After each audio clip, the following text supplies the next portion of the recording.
Chapter 22, Burns.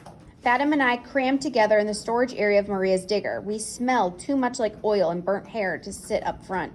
I kept going over the attack in my mind. It had worked, but we'd almost died. And people had died. We did it, Fatima said to me, shaking my arm and smiling. You did it, rich boy. We broke through the wall near the camp, and the others rushed to meet us. Jimmy had returned ahead of us. There were pats on the back and lots of questions. I said we'd have a full debriefing once we all got cleaned up, but no one wanted to wait for answers. Didn't you check the battery before you left? Pavel asked. Lesson learned, I said. Even a full battery will drain if you overuse the borer. And trying to cut through metal is not a good idea. You saw landers? Finn asked, more impressed than scared. Yes. Fatima beamed. And they saw us. We struck a pretty major blow to their operations, and they are going to be mad. Nazim seemed ready to run. Shouldn't we move? No, I said. Finding us would be like finding a needle in a haystack. Maria was holding her arms tightly around her. But they can hurt us without attacking our camp, right? Her voice was cracking. Possibly, I said.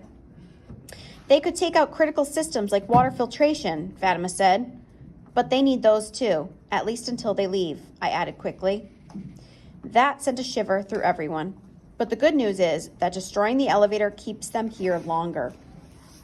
Couldn't they just leave now? I shook my head. This operation has cost them millions. There's no way they're leaving valuable cargo behind unless they absolutely have to, and they aren't in that position yet. They've been here 3 weeks, and that's just not long enough to call it a success. Pavel seemed unconvinced.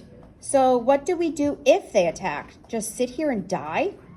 How do we get ready? Mandy asked. Can we? Maria just rocked more quickly. We can't fight them. We don't even have any weapons, Pavel added. Everyone began talking all at once. We're sitting ducks. We have to attack. We can't attack. They're coming for us. I held up my hands to quiet everyone down. If we know they're coming, we can run. We have food hidden around the tunnels. We can survive. So how do we know when they are coming? Pavel asked. You psychic? We can have a permanent outlook. Instead of keeping watch in the tunnels, we'll send a digger up close to the surface.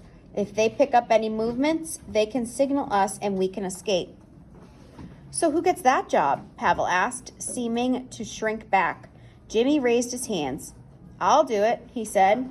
I've already done it twice, and it's kind of nice and quiet when you're alone up there. Good, thanks.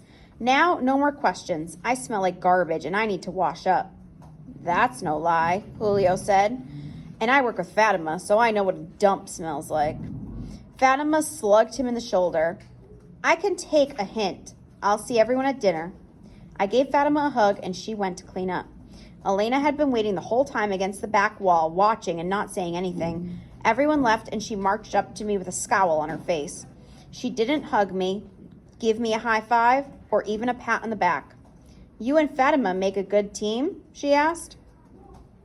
She knows the tunnels better than anyone I've seen. Elena flinched. I tried to lighten the mood, so I turned around and pointed at the back of my head. Look, I've got the same haircut as you now. She didn't say anything. See, it was a close shave. Get it? When I turned back around, Elena wasn't there. My shoulders sagged, and I leaned against the wall, a wave of exhaustion and confusion and sadness hitting me at the same time.